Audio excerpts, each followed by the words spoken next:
It's Dave, and I'm Tabletop Time, and today we're going to be talking about passion, miniature painting, and all the things that keep us fired up while we do it. Now, ever since I started miniature painting, I had an urge, a desire to customize everything that I made. So I wanted to talk a little bit about why we do what it is that we do, and what is it about custom miniatures that draws your attention. Everywhere you see on YouTube that customized, converted, and freely designed models by the community always garner a lot of love and attention, and Jazz's Astra Prime Ursa are a really good example of that. Why? Well, I have a few thoughts, and I'm going to share them with you. But it's not just going to be me sitting in a chair talking. We're going to have some lovely visuals of some gorgeously painted models that Murray has put together especially for this video. Now, there are many different avenues to the custom model side of the hobby, and one of those avenues comes up a lot when it comes to role-playing games such as D&D. And our sponsor today is a perfect example of that. Hero Forge is the sponsor of this video, and they have been great supporters of us throughout the year, so I'd like to extend a special thank you to Hero Forge. For those who haven't watched our previous videos or are not aware of what Hero Forge is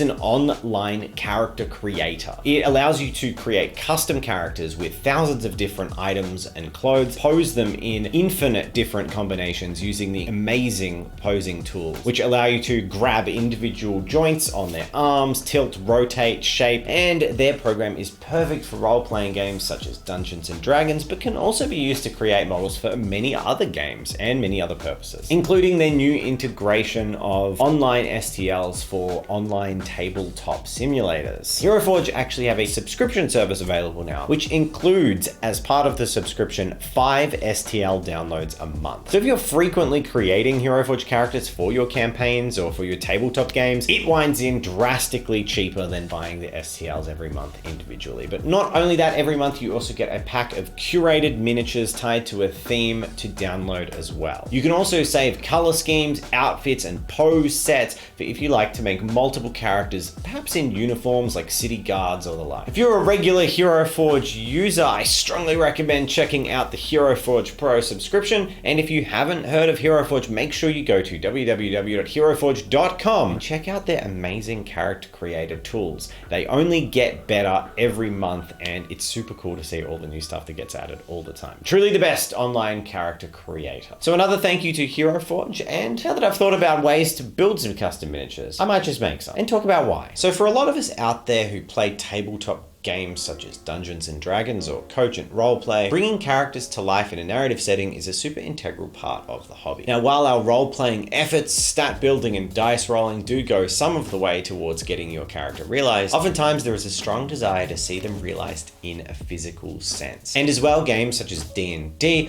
also have combat mechanics which more often than not require miniatures to fully experience. Now, while some people would trawl through files and find the perfect model, or perhaps allow a model to inspire a character, others wish to create their perfect character and then build the model to fit. And so that's what I did today. To provide the backdrop to my little musings on the topic, Murray will be painting our 3 characters from our tabletop campaign, Ironspire. Ironspire is Jazz's brainchild, and it is a setting he has been planning and wanting to run for years. We've been having an amazing time playing it over on Tabletop Time Roleplay, and if you're interested in online TTRPGs or watching D&D podcasts or playthroughs, I strongly recommend you to check it out. We have an awesome time making some really in-depth stories with these characters. Jen is playing a character called Catalina, who is a Thanisian politician who is secretly playing forbidden music. She's sort of a bit of a political bard, but in hiding. Rob's character, Brick, is a giant Phalancool warrior. A close approximation to the orcs of games like Dungeons and Dragons, Brick is a stoic man of few words who, when provoked, or more importantly ordered to, will relentlessly and ruthlessly destroy his opposition. And Delvin is my character. Delvin is a Barrowan, which are northern folk who live in mines and underground barrows. He is a generally carefree traveling merchant who has made a fair bit of wealth trading between the various different civilizations in the world of Sunder. Now, it was really cool using Hero Forge to realize these characters. The new posing and costume options they've added over the past few years since I started using it have really made their characters start to become unique. The more time you pour into it, the more you can get back, and I was able to do some really cool custom poses with both Delvin and Catalina especially. Catalina's pose kneeling down and playing her instrument is particularly impressive and really starts to look like it could be a mini from anywhere rather than a mini created on Hero Forge. So I guess I've talked a bit about the what of it, but there's the why. I think in many ways miniatures can become a representation of yourself, and it's really important for adults as well as children to continue to explore facets of their personality and their life experience through things like roleplay. By exploring emotions that you often might not explore, it can really help you to understand yourself and others at the table and lead to some truly heartwarming or harrowing experiences. I think in a way, when you roleplay a character for a long time, they do become a part of you, and anyone who's played campaigns of D&D for years knows the connection you feel to your character. So in a sense, creating a miniature of that is like a little avatar or representation of that version of yourself, and it's a really special and intimate thing. So I think one of the most intimate and thoughtful gifts you can give someone in this side of the hobby is in fact a character mini of something from one of their campaigns. As a dungeon master, I couldn't think of anything more touching than to receive a custom miniature of an NPC that's been particularly impactful over the course of a campaign. And I'm sure my players would appreciate getting a leveled up version of their own character at some point. So I've noticed in my experience running a game store and also in years of playing the hobby that the people who paint Warhammer armies often seem divided into two camps. Camp 1 is the type of people who like to do things by the book, or in a canonical sense, so to speak. They really enjoy creating armies that are directly mirrored from sources that already exist in the game, such as novels or games, creating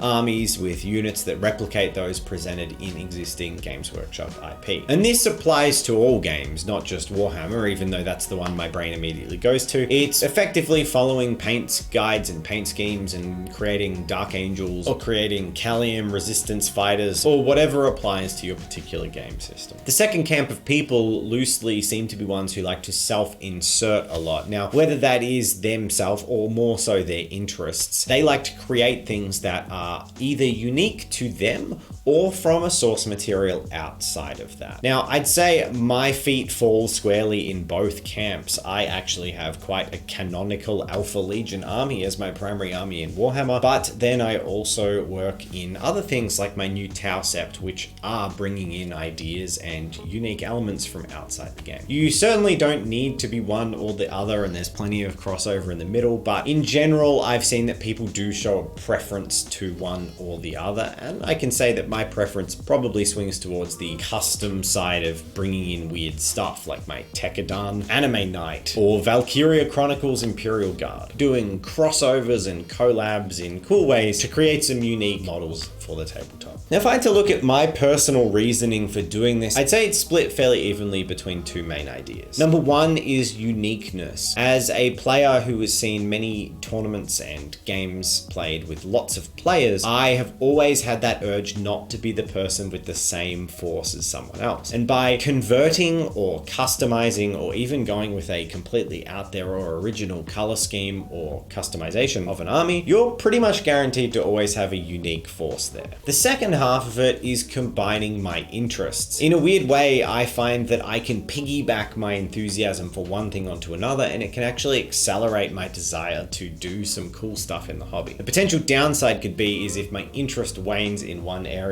particularly heavily, my interest in the other will wane as well. So it's a double-edged sword. But by jumping onto things that I'm loving at any given time and creating little projects around them, it does allow me to continue to accelerate and advance my hobby while also enjoying the other thing at that given time. I'd love to hear out there which camp you fall into in your own personal hobby. Do you find yourself driven to create narrative armies that fit the game or the IP directly, or do you like to create your own customizations? And that's not to say that your custom army can't be built to fit the IP. A lot of my custom forces are designed to integrate smoothly, even though they draw a lot of inspiration from other sources. So now that Murray's finished painting, I do want to go back and have a look at these models. He's done such an amazing job. I love the way he's realized Delvin. Oh my gosh, that looks so good. And Catalina is, yeah.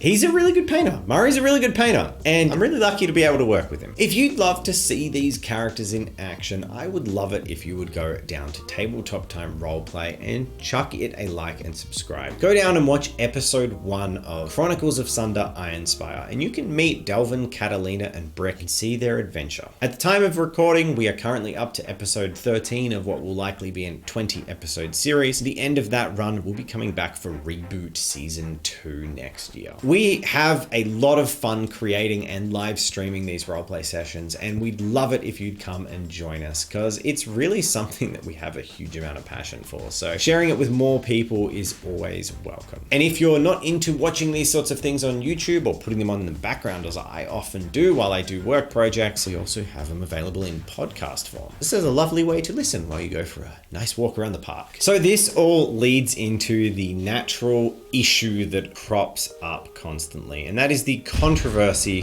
custom models. Well, big companies like Games Workshop would say that the only acceptable option is that 100% of every single model ever made that you put on a table at any one of their events is 100% made up of things that are produced by them. Now, of course, this only applies to official Games Workshop run tournaments, which there aren't that many of outside of the UK and the US, so most TOs and independent organizations won't be like this. Make sure you check all your pamphlets and information and just ask your TOs. But from a social perspective and a gaming perspective, it does raise an interesting point. There's always the argument that some people don't want their game tarnished by other people's custom creations, but I think that's getting a little bit excessive. This should be a game between friends, and if your friend wants to bring their army of Imperial Guard that have been custom designed to look like the Fremen of Arrakis from Dune, why not let them? As long as it's not hurting anyone or is obviously offensive, I don't see any problem with putting different models on the table to represent things. Although, as a game store owner, I've had to take a slightly different tact. Do your models accurately represent the model they are trying to represent in a rules term? You do need, as an opponent, to very clearly and obviously see what it is you're playing against to avoid confusion at the table. Do the weapons look easily identifiable as that type of weapon? I think it can also be important to make sure that the size of the model is very close to what you're representing and the general silhouette. But for the most part, I find that people who build these converted and custom armies are generally more than willing to accept putting a disadvantage on themselves for the sake of having these cool models. But at the end of the day, this can be a contentious issue for some people, and really it comes down to an agreement between you, your opponent, and your friendship group. For me personally, I love to just see people's cool creations. It is the holiday season, and many of you are likely to get gifts that may include hobby stuff, so it's a perfect time to dive in and create some cool projects. If you've never created a custom army, well, consider this my personal license to you to give it a crack. Hey, new year, new army is what they say, and 2022 could be the time for you to finally put together that Dexter's Laboratory custom army. And for those who've stuck with me to this point in the video, thank you. I really hope you enjoy the holiday season and enjoy the content we put out over our break. At this stage, I'm probably sitting on a beach somewhere, drinking a cocktail. Okay, that's a lie. I'm probably sitting at home, playing PlayStation. But hey, look, I hope the patrons are having a good time, because thank you, patrons, who have helped us to continue to produce videos through really difficult times of COVID and have really been a source of a huge amount of inspiration to us, because your projects that you share with us through the mini review show that immense amount of creativity that we love to see and keeps the fire going. In fact, we're about to sit down and record a mini review tomorrow morning, so you won't get to see the banana shirt again. Thank you, everyone, and thank you once again to Hero Forge, and you all have a fantastic new year. Catch you in 2022. Should we do new army? I'm already doing new Tau. Does it count if I started beforehand?